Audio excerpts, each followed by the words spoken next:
Hello and welcome to the Guitar Collection. Well, I am very excited to share with you this guitar by the Granada maker, very well known, Antonio Raya Ferrer.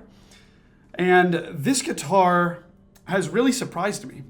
I received this guitar in trade for another instrument, and I actually hadn't played one of his instruments before.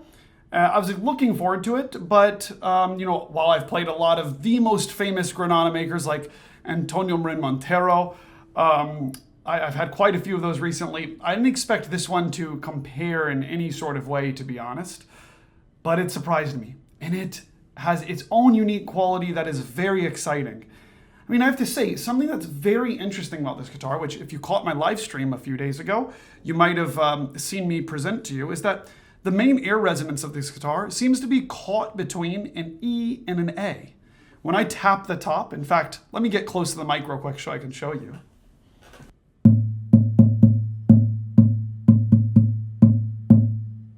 If you'll notice, the two tones that I'm hearing, which perhaps is the main air body resonance mixed with the top resonance, is E and A.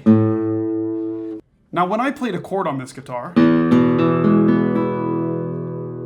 I felt right away that the main body resonance was really low. I mean, it sounds so deep.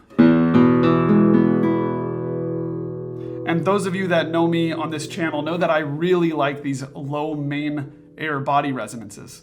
I keep on having to edit this video because I'm saying the words wrong, but anyhow, it's got a really deep sound, and yet it doesn't lose a lot of the characteristics that are associated with having a low main air body resonance, which is lots of wolf tones or the E not working well.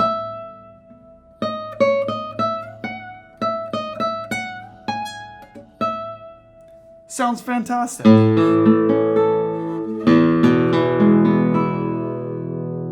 On top of that, this guitar is from the year 2013, so it's seen more than 10 years of life already. It's in near perfect condition. I mean, there are stray marks here every now and then. And this spruce top is very nice and broken in. In fact, you can even tell that it's not this super shiny white color anymore, but it's got some age to it now. And it's coming into its own because it sounds really, really open. So if you've been looking for a nice open sounding spruce guitar that's not going to take you 20 years to break in yourself, this is the one for you. I mean, it's got this great open sound. And those of you like that growl in the bass register, I mean, honestly, I'm not going to get to playing anything else in this review because I'm just going to be addicted to playing these chords.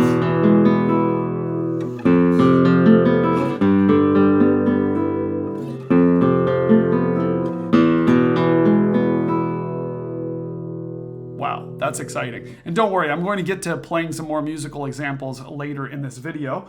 Before I do that, don't forget to subscribe to this channel. I love hearing what you guys have to say about these different guitars. In fact, I really enjoy hearing what you're listening on too. Are you listening through your phone? Are you listening on headphones? I'll tell you one thing, whatever you tell me you're listening on, it'll help me take your opinion a little bit more seriously. So if you say, hey, I'm listening through headphones or nice studio monitors or something that's not your iPhone from 2008, then I'll trust your opinion a little bit more. All right, jokes aside, let's get to the specs of this guitar. Like I said, it is a spruce top. It is a traditional fan bracing. When you look at the rosette, it's like a little bit smaller in size. Definitely not the size of some of these older, 19th century or early 20th century Valencian rosettes. This is a small rosette that's really beautiful. And then when you look down at the bridge, you actually get a bit of a hint of what's on the back of the guitar because you get this strip of Madagascar rosewood on the tie block, which the detail in this is so beautiful. I mean, it's very subtle, but you can see some light strips from the Madagascar rosewood. And then I'm foreshadowing here because you have to see the back of this guitar. Look at that Madagascar rosewood. I mean, you don't need to have it in the right light or anything for this to just pop out like crazy. It looks great with the sapwood down the center. There's even these little grains in the sapwood that looks so cool.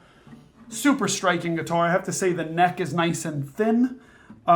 Super easy to play. Lots of room to adjust the action if you need, but it already has quite a standard action, I would say, 4 millimeters, 3 millimeters. And you can totally bring that down if you wanted to get it to be flamenco low. But anyways, I'm going to play some more passages on this guitar. Again, this has been an Antonio Raya Ferrer guitar. And if you're looking for a guitar that doesn't break the bank from one of Granada's premier luthiers, this is totally for you, especially if you don't want to deal with the many, many years it takes to break in a guitar. This is fairly inexpensive. Check it out on the website. If you're watching this guitar in 2025, early on, it's likely still available, but I don't expect this one to last long. Thanks so much for watching. I'll see you in the next video, and without further ado, here are some more musical examples on this guitar.